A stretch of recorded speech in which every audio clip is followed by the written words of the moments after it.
Hello everyone, welcome to my channel. कैसे हैं आप सब?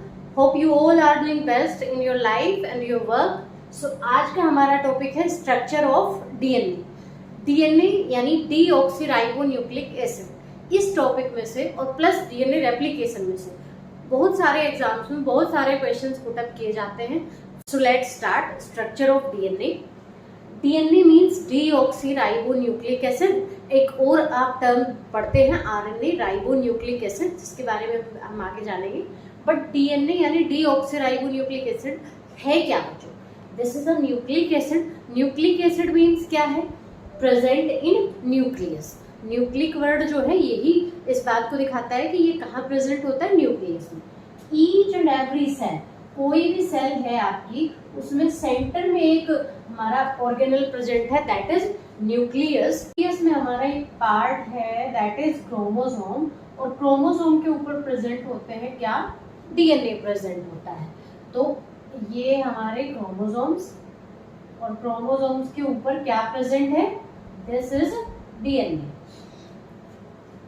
ये तो बात हुई प्रेजेंट कहाँ है। अब बात करते हैं कि डीएनए एक्चुअली है क्या।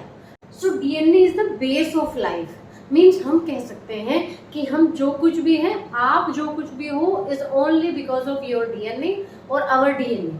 हमारा डीएनए ही डिसाइड करता है हमारा स्किन टोन क्या होगा, हमारा हेयर कलर क्या होगा, हमारी आईज, नोज की शेप, आइरिस का कलर, आंखों में, ये each and every character is decided by DNA. Means every organism is unique. Her organism unique है। कोई भी दो ऑर्गेनिज्म बिल्कुल एक जैसे या डिट्टो नहीं होते। किसकी वजह से? डीएनए की वजह से, क्योंकि सभी का डीएनए यूनिक है, अलग है। So DNA is the blueprint of life. हमारे जितने भी कैरेक्टरिस्टिक्स है सब डिसाइड हो रहे हैं डीएनए से। तो डीएनए हमारा क्या है? ब्लूप्रिंट है लाइफ का। डीएनए केमिकली क्या है? Chemically it is a long polymer of nucleotides. Nucleotide का एक लॉन्ग पॉलीमर है। पॉलीमर आप जानते हो, जो सिंपलर मॉलिक्यूल्स या सिंपलर यूनिट्स से बना हुआ एक बड़ा मॉलिक्यूल होता है, उसको पॉलीमर कहते हैं। जैसे कोई क्या होती है, माला होती है ना, माला में मोती लगे हुए होते हैं, तो वो मोती जैसे मोनोमर्स हैं और वो पूरी माला क्या है? पॉलीमर बन जाती है। तो एक जैसे बहुत सारी यूनिट्स मिलकर इसको बनाती है और ये कहलाता है पॉलीमर। और वो यूनिट्स क्या होती हैं? आगे जा रही है, न्यूक्लियोटाइड्स होती हैं। न्यूक्लियोटाइड्स क्या है वो स्ट्रक्चर में देखेंगे। बट बहुत सारे न्यूक्लियोटाइड्स मिलकर एक मॉलिक्यूल बनाते हैं डीएनए का, इसलिए उसको क्या बोलते हैं? पॉलीमर बोलते हैं। This is the molecular base of inheritance. इसका क्या मीनिंग है? इनहेरिटेंस क्या है? The transmission of characters from one generation to the next. एक पीढ़ी से दूसरी पीढ़ी में कैरेक्टरिस्टिक्स ट्रांसमिटेड होते हैं। आप देखते हो फैमिली में हम कहते हैं जब कोई न्यू बेबी बोर्न होता है कि भाई इसकी आंख अपने बाबा पे गई है, दादी पे गई है, नाक उस पे गया है, हाइट उस पे गई। तो वो सब कैरेक्टरिस्टिक्स यानी पीढ़ी से एक पीढ़ी से दूसरी पीढ़ी में ट्रांसमिटेड होते हैं, जिस मॉलिक्यूल की वजह से होते हैं, या जो मॉलिक्यूल कैरेक्टरिस्टिक्स को लेकर जाता है एक पीढ़ी से दूसरी पीढ़ी में, दैट इज डीएनए। डीएनए की फॉर्म में कैरेक्टरिस्टिक्स आते हैं। और एक चीज और आप देखते हैं कि भाई ह्यूमन बीइंग के जो ऑफस्प्रिंग होंगे वो ह्यूमन होंगे, या मंकी के जो ऑफस्प्रिंग होंगे वो मंकी होंगे। तो कुछ ना कुछ ऐसा है जो one generation to next generation transmitted हो रहा है। और वो जो ट्रांसमिशन है वो किसके थ्रू हो रहा है? डीएनए के थ्रू हो रहा है। तो DNA is the molecular base of inheritance. Next thing है ये, इसका नेचर कैसा होता है? एसिडिक होता है, due to presence of phosphoric acid. इसकी स्ट्रक्चर में जब हम स्ट्रक्चर पढ़ेंगे तो देखेंगे फॉस्फोरिक एसिड प्रेजेंट होता है, तो उसकी वजह से इसका नेचर कैसा होता है? एसिडिक होता है। इसके ऊपर डीएनए के ऊपर नेगेटिव चार्ज होता है, नेगेटिवली चार्ज होता है ये, और उसकी वजह से किस पर कलेक्ट होता है? एनोड पर कलेक्ट होता है। सबसे पहले एक एसिडिक सब्सटेंस न्यूक्लियस में प्रेजेंट है, इस बात को बताया था किसने? फ्रेडरिक मिसर ने, और 1869 में। और देखा था किसमें? पस सेल्स में। पस सेल्स क्या होती है? हमारी dead WBC.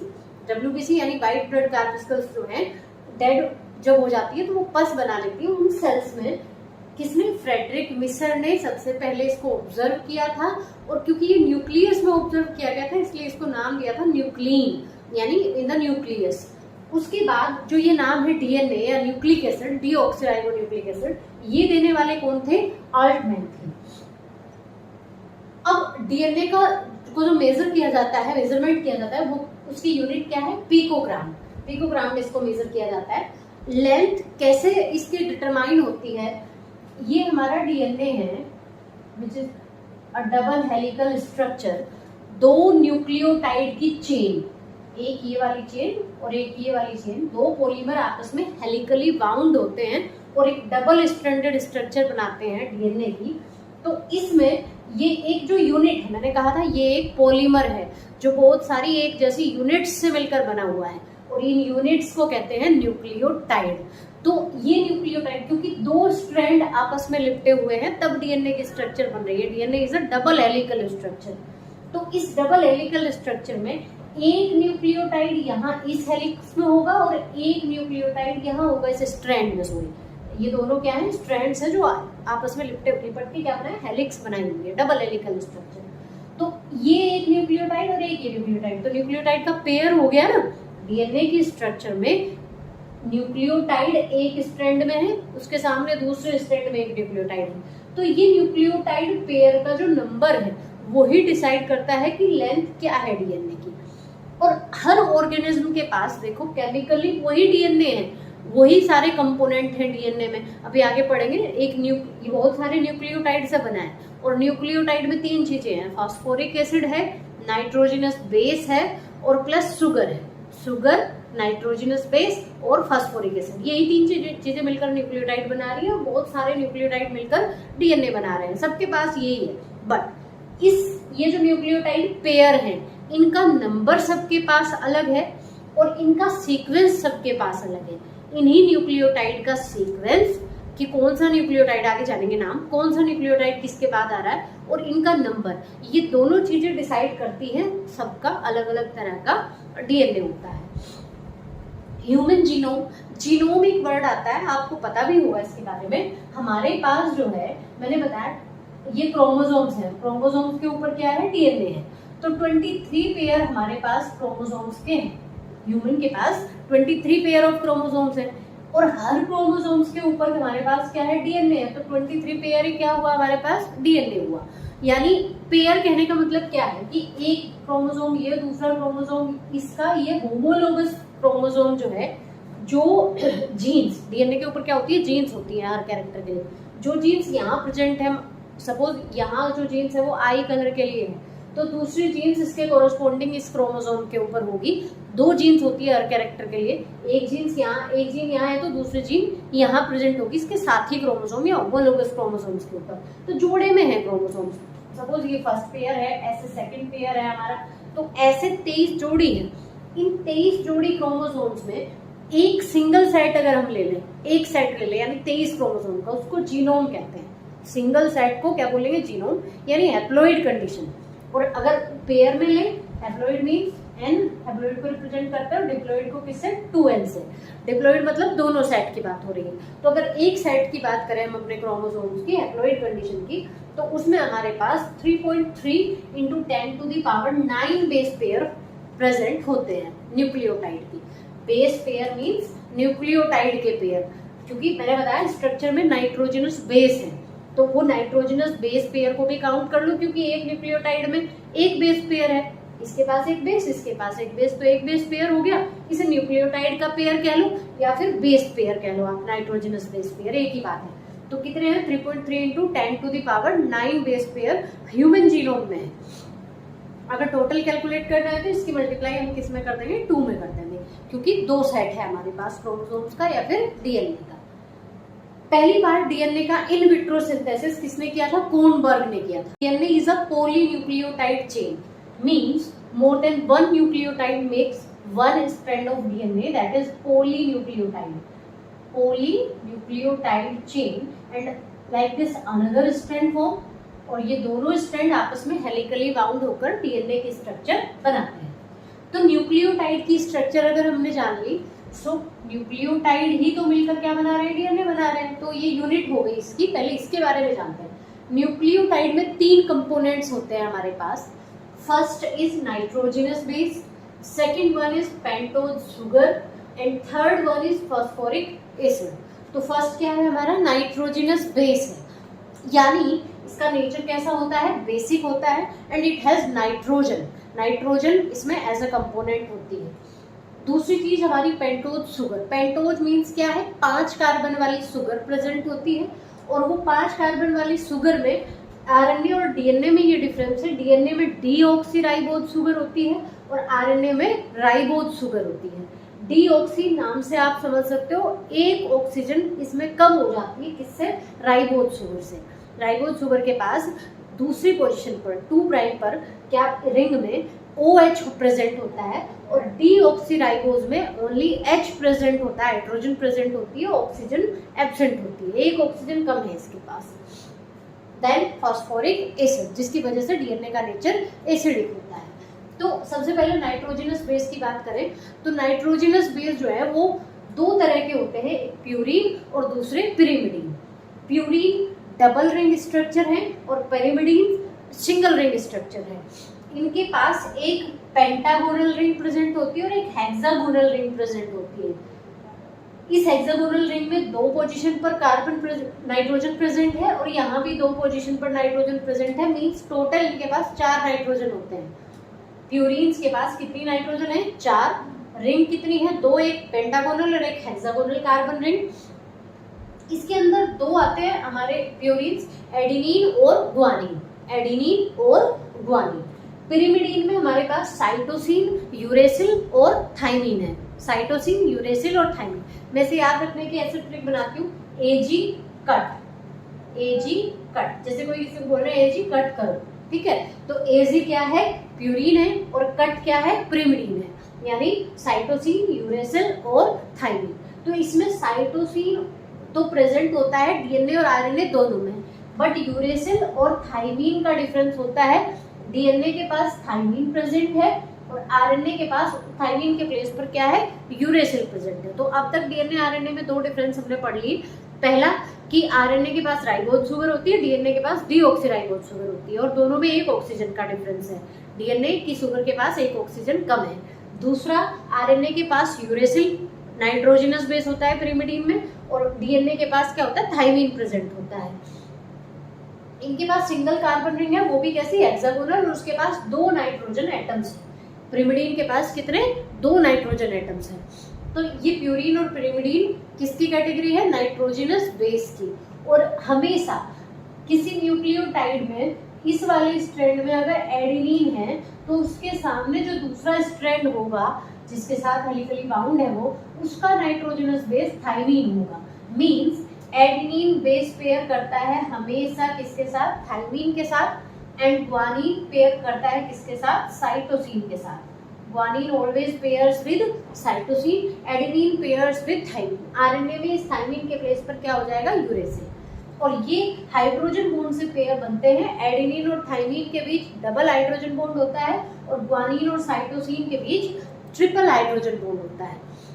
After nitrogenous base, second is pentose sugar, means DNA और आरएनए दोनों में पेंटोज शुगर होती है, 5 कार्बन वाली शुगर, और राइबोज बोलते हैं आरएनए में और डीऑक्सीराइबोज बोलते हैं डीएनए में। स्ट्रक्चर को देखें तो 1 2 3 4 5 कार्बन वाली ये पेंटागोनल रिंग वाली ये शुगर है, और इसमें यहाँ ऑक्सीजन प्रेजेंट है। और अब डिफरेंस देखेंगे दोनों में, यहाँ OH OH, यहाँ पर HOH है। सेकंड पोजीशन पर जो है, सेकंड पोजीशन जो है कार्बन की, उस पर हाइड्रोजन और हाइड्रोक्सिल ग्रुप है नीचे।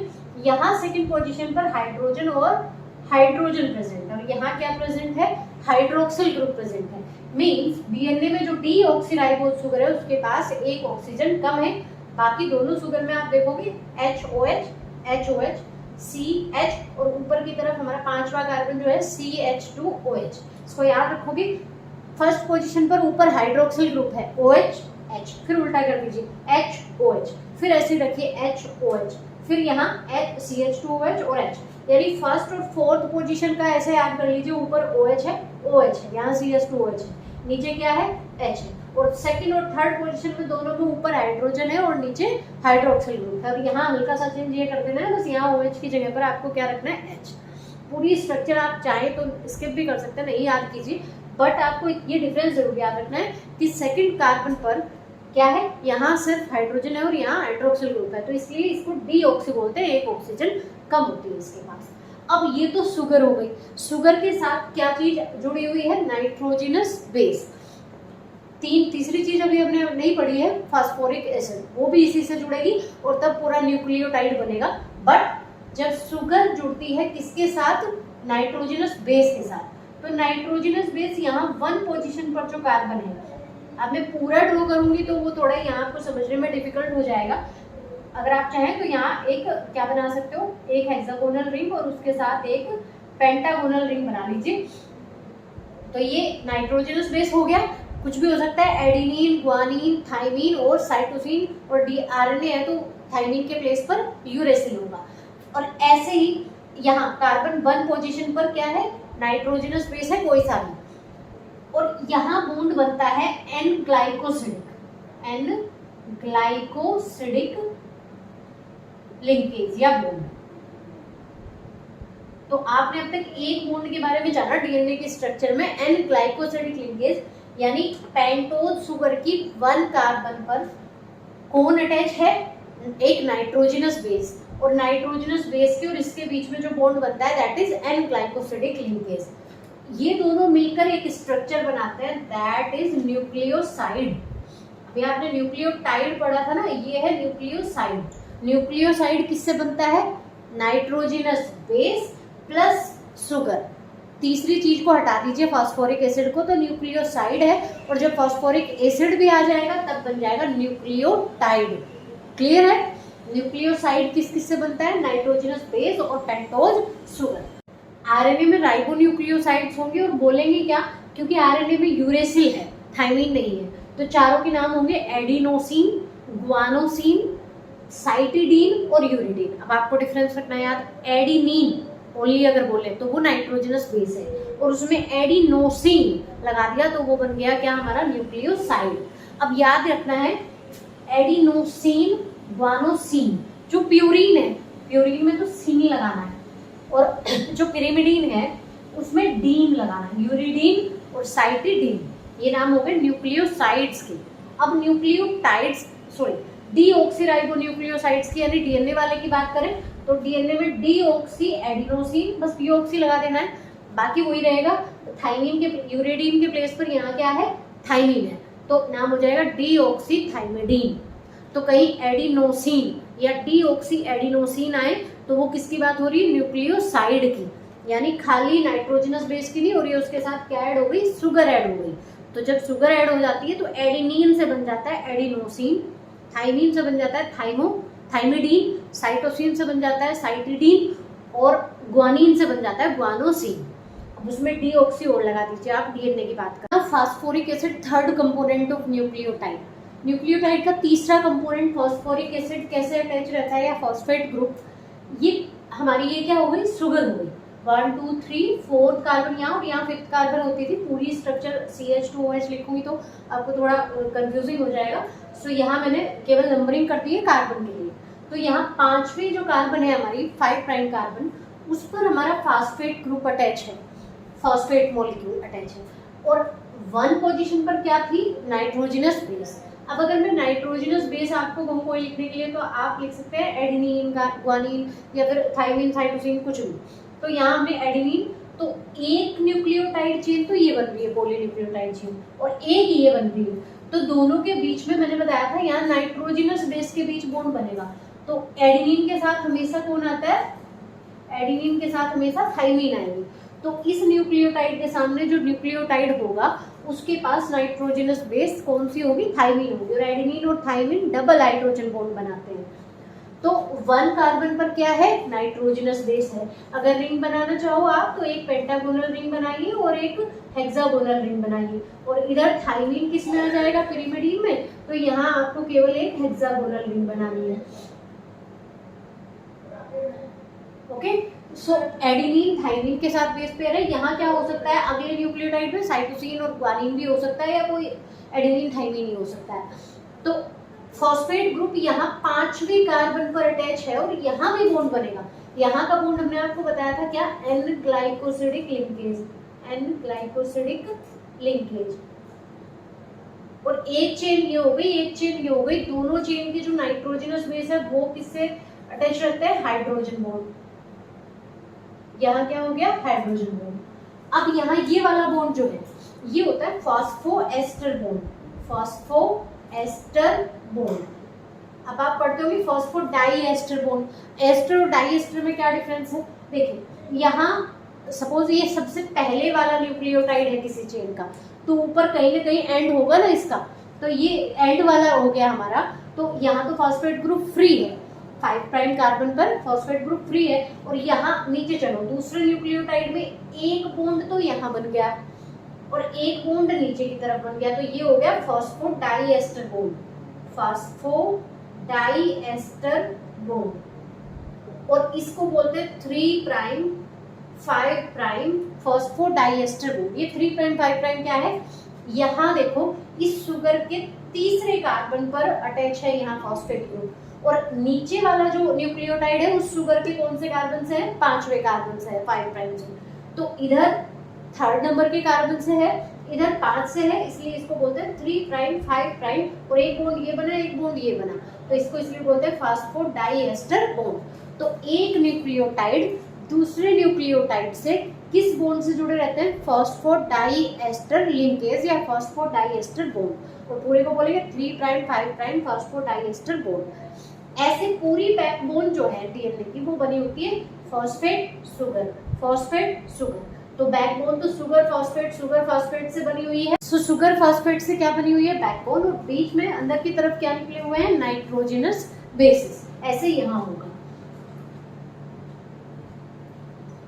तो हमारे पास कितनी बॉन्ड आए, 4 बॉन्ड। एन ग्लाइकोसिडिक लिंकेज किसके बीच में है, शुगर और नाइट्रोजनस बेस के, और फॉस्फेट ग्रुप और शुगर के बीच क्या है, फॉस्फोडाइएस्टर लिंकेज। और हाइड्रोजन बॉन्ड किसके बीच है, एक नाइट्रोजनस बेस और ये दूसरा नाइट्रोजनस बेस के बीच। सो इस पार्ट में डीएनए की स्ट्रक्चर के बारे में हमने इतना जाना। नेक्स्ट पार्ट में हम एल्विन चार्कफ रूल पढ़ेंगे इसके बारे में, एंड वाटसन और क्रिक का डबल हेलिक्स मॉडल जानेंगे। Thank you for watching.